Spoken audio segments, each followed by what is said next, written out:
Hi, if you are in J-2 immigration status, it is possible to apply to the US Citizenship and Immigration Services, USCIS for short, for an employment authorization document, commonly referred to as an EAD card.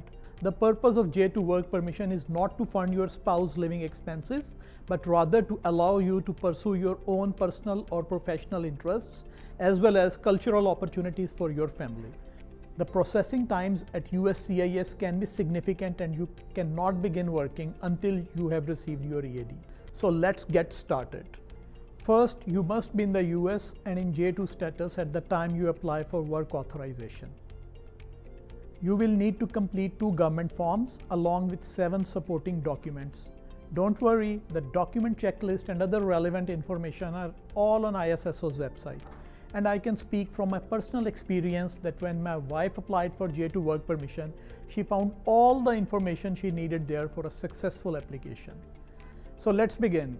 The first document is an original form G1145, which allows USCIS to notify you when they have received your application. The second document you will need is an original form I-765 application. With this form, you can also request a social security number if you don't already have one. You will need an SSN in addition to the EAD to begin employment. Next, we'll briefly review your supporting documents. You can refer to all specific instructions on the ISSO website. You will first need copies of all current and previous forms DS 2019 for both you and your J1 spouse. Be sure that you have signed the bottom of each form. You must also send copies of the passport biographic data pages for you and your J1 spouse. Both passports must be valid for at least 6 months into the future. The next items are photocopies of your most recent J1 and J2 visa pages. You will also need copies of your and your spouse's most recent form I-94 arrival record. USCIS will also need 2 US passport style photos for you only. The photos cannot be more than 30 days old when you send the application.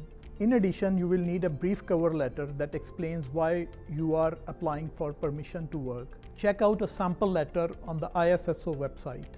Last but not least, you must pay a fee to the USCIS. You can pay by personal check, certified bank check, or money order. The ISSO does not recommend using a credit card because of reported issues. Check the ISSO website for the specific fee amount. Before sending your application to the USCIS, double check that you have everything. USCIS can deny your application if your application is not complete in every way, including missing pages and/or signatures.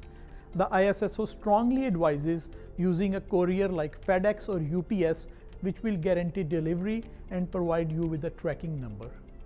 Don't forget, check back to the ISSO website for information on what to expect after you send your application.